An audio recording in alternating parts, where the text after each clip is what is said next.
Hey friends, welcome into another edition of 4 Minutes on Friday. I know it's not Friday today when this video is released, but I wanted to kind of give you an update on what's happening with this series, and also kind of talk about something that I kind of woke up thinking about this morning. First of all, you may or may not, it's likely that you did not notice there was no video last week. I had fallen behind on recording these episodes. And last week was my daughter's wedding, so all of my time and attention was focused on that.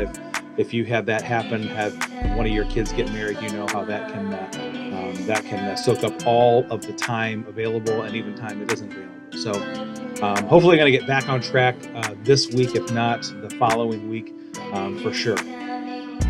The thing that I woke up thinking about this morning comes out of several conversations and some social media posts that I had seen recently. So forgive me if my thoughts are a little bit scattered here. I haven't even kind of collated everything to kind of get it into a cohesive whole. So I'm just kind of working off the top of my head here. The conversations and some of those social media posts revolved around lamenting the current circumstances of either the world as a whole or their world specifically.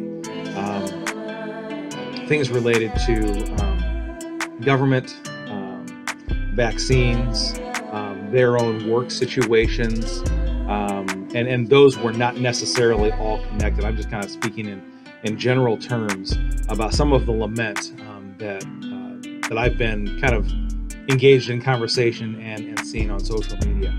And I want to be really clear. I don't talk about this from a position of superiority, that I have this all figured out, because there have been many, many times that I have been right there with those individuals, frustrations with work or situations with family that are difficult, or certainly lamenting the shape, condition, and function of government, whether that be local or state or federal.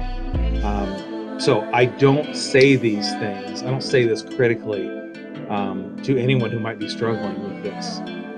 And if, just to be very plain, if you're thinking, well, he's talking about me, that was a conversation we had, or that was a social media post that I had.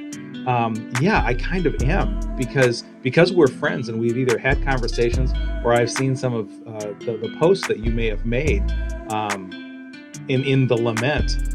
Again, I am not being critical of you at all. I am with you. I understand. So the conversation and the social media posts have largely sounded like this.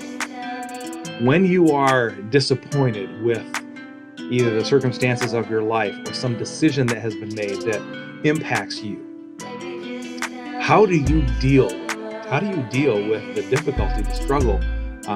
How do you sometimes the conversation is, as a Christ follower, how do you continue to honor God in the midst of such disappointment and heartache and struggle?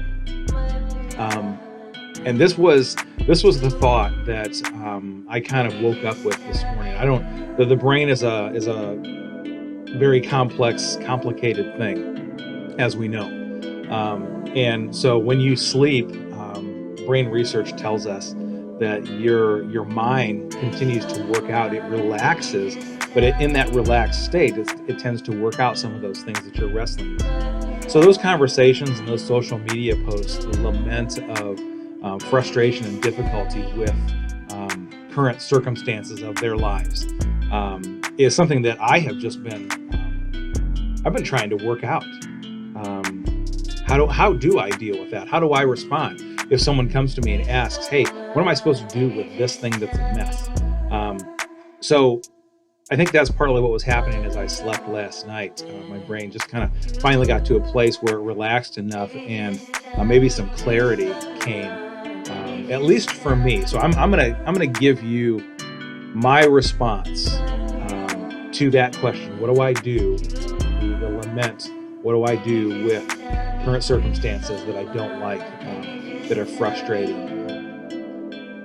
So this might help you This might not be where you are. So this is how I'm thinking about it. When I am struggling and overwhelmed and frustrated with my own personal circumstances, the circumstances, the life that I am surrounded by, even government issues that I get frustrated by, leadership problems, whether that be at the governmental level or at the local level, or people that I'm working with that are things and situations that are frustrating.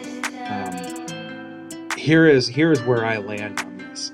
I have to be sure to get my eyes off of me, to stop looking at the situations that I'm surrounded by, the circumstances of my life, even the decisions of other people that do, yes, have impact on me.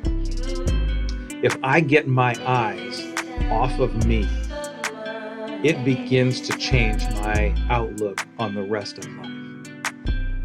It might not change the details and the circumstances, but if I stop, there's an old phrase that we need to stop navel gazing. That is, stop looking at yourself. Stop being frustrated, angry, hurt by all of the things in your world that affect you.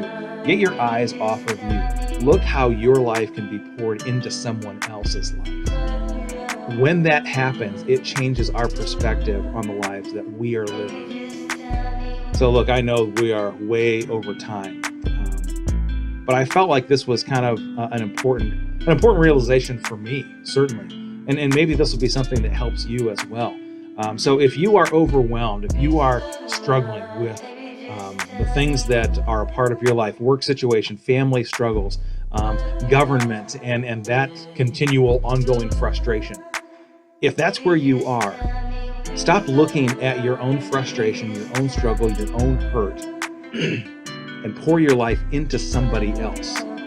Look for a way to affect someone else's life in a positive way.